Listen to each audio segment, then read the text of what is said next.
In this installment, we'll be taking a look at HDRI photography.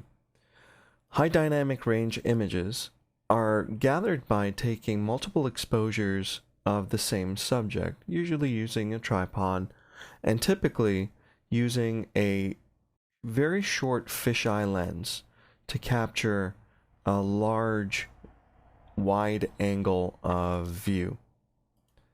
Taking photos that are taken at different angles of the same environment allow you to create a panorama photo that covers a full 360 degrees of the environment.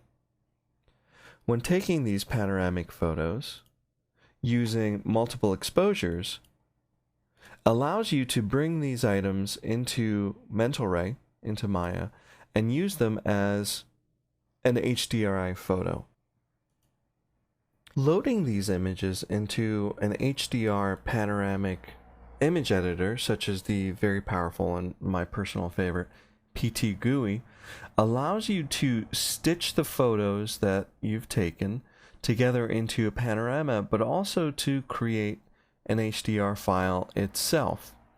Once the program is finished, you'll end up with a panoramic high dynamic range image.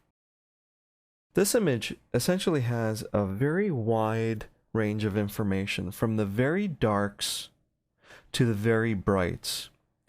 And mental ray will be able to use this as lighting information. Seeing that the sun here is the brightest thing in the image, it'll use the intensity of that brightness to actually light your scene. We'll be taking a deeper look at using HDRI in mental ray in a subsequent video, but we'll take a very brief look at how to create an image-based lighting node. In mental ray, image-based lighting, or IBL, is found under the indirect lighting tab and is right above the physical sun and sky. We'll go ahead and create the node, and that places a very large sphere into the scene, which acts as the environment to the scene. With the IBL node selected, the attribute editor allows you to pipe in the HDR as needed into the scene. Go ahead and pick that HDR, and you'll see that the image comes in.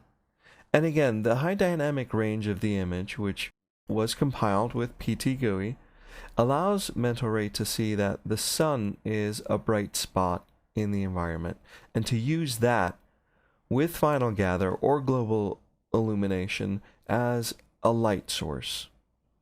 This allows you to use much more photoreal intensities in your environment to give you a more credible and higher fidelity lighting situation for your scene. In a subsequent video, we'll take a deeper look at mental ray and how to render with an HDRI as a lighting situation. In this video, we took a look at how high dynamic range images work and how to bring them in mental ray to light your scene. In a subsequent video, we'll take a look at rendering this scene with the HDRI.